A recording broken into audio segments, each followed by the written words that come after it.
En 1979, Osama Bin Laden poseía un título en económicas y un gran futuro en el negocio familiar.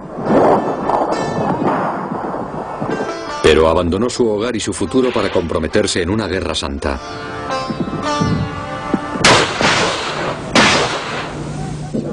Los soviéticos habían invadido Afganistán y, como otros miles de jóvenes musulmanes, Osama Bin Laden acudió a la llamada a la yihad.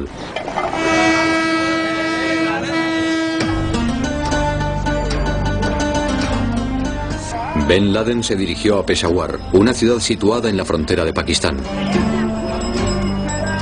Allí se encontró con otros hombres de todo Oriente Medio que compartían su pasión por la fe verdadera. En cierto modo, ir a Peshawar durante la guerra de Afganistán era como ir a Woodstock o como ir de vacaciones.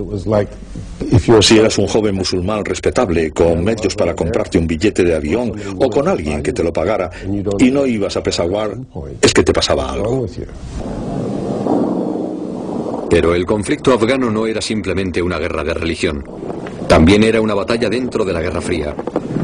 A pesar de no apoyar directamente a Osama Bin Laden, la CIA buscaba el mismo fin, la derrota soviética.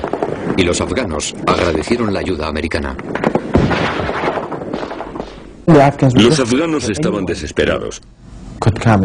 Así que cualquiera que les ayudara, ya fuera con dinero o en persona, o con cualquier otra forma de ayuda material, era bienvenido.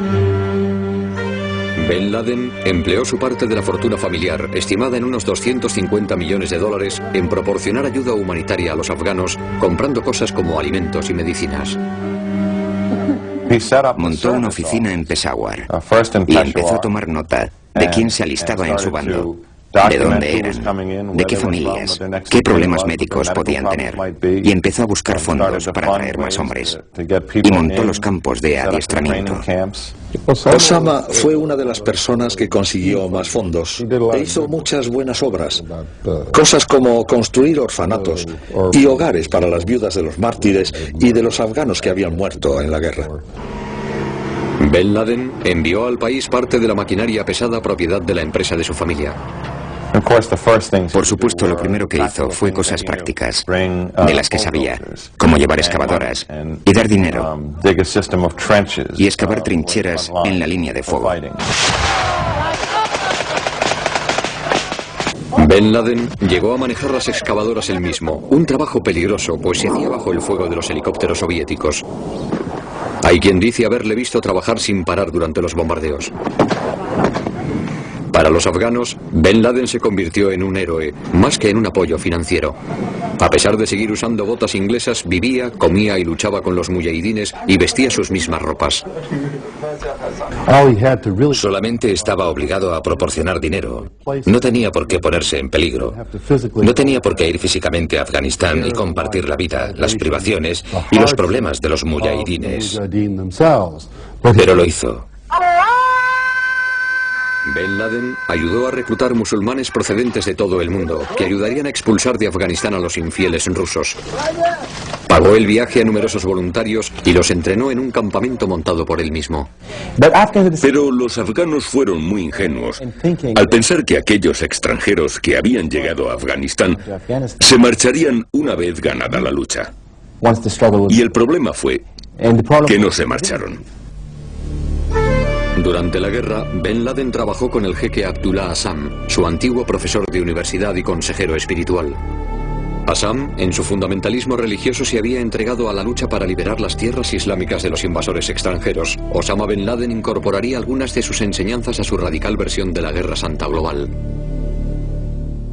Azzam jugó un papel esencial. Ejerció una gran influencia no solo sobre Osama Bin Laden, sino sobre muchos de los activistas del movimiento islámico que participaron en la guerra de Afganistán y, de hecho, en otras partes también. Curiosamente, la guerra de Afganistán dio a los islamistas radicales la oportunidad de aprender a pelear y de contactar con otras personas que compartieran su punto de vista. Sin embargo, las ideas de Osama Bin Laden no eran demasiado bien aceptadas entre el pueblo afgano. Presentaba un nuevo celo religioso, una ideología revolucionaria o algo así. Los afganos luchaban por su religión y su país, por su libertad, básicamente. Y aquellos extranjeros, entre los que estaba Osama Bin Laden, tenían un punto de vista distinto. Creían luchar para defender el Islam contra un país ateo. A mediados de la década de los 80, las cosas no iban muy bien para los afganos y sus aliados. El ejército musulmán parecía a punto de ser aplastado por el poderoso arsenal soviético. بفضل الله سبحانه وتعالى خضنا معارك شرسة جدا مع الروس ويكفي أن أذكر أنها مع الروس والغرب عموما يعرف الوحشية والقسوة اللانهائية عند الاتحاد السوفيتي فاستخدموا معنا الغازات السامة. En 1986, los Estados Unidos enviaron misiles Stinger que serían usados contra los bombarderos y helicópteros rusos. Aquello ayudó a cambiar el curso de una guerra que todavía duraría otros 3 años. En 1988, Osama poseía una gran base de datos de combatientes muyahidines y partidarios. Al-Qaeda, o la base, era un directorio de militantes internacionales de los que podría disponer en el futuro. Su organización, Al-Qaeda, es en realidad una base de datos. Una base de datos con los nombres de los árabes que lucharon en Afganistán cuando él preparó su organización. La guerra de Afganistán duró 10 años. Finalmente, en 1989, los rusos se retiraron. Aquello fue una señal del debilitamiento de la Unión Soviética y el principio del fin de la Guerra Fría. Afganistán se convirtió en el Vietnam soviético. Al final tuvieron que dar media vuelta y marcharse. Y allí estaba Osama Bin Laden, que había sido un hombre importante, un gran general, y que había dado fondos para la yihad, que había hecho huir a una de las 2 grandes superpotencias del momento. Con la gran batalla de la ciudad de Jalalabad se intentaba librar al país del gobierno comunista. Los soviéticos poseían mucha artillería y los muyahidines sufrieron grandes pérdidas.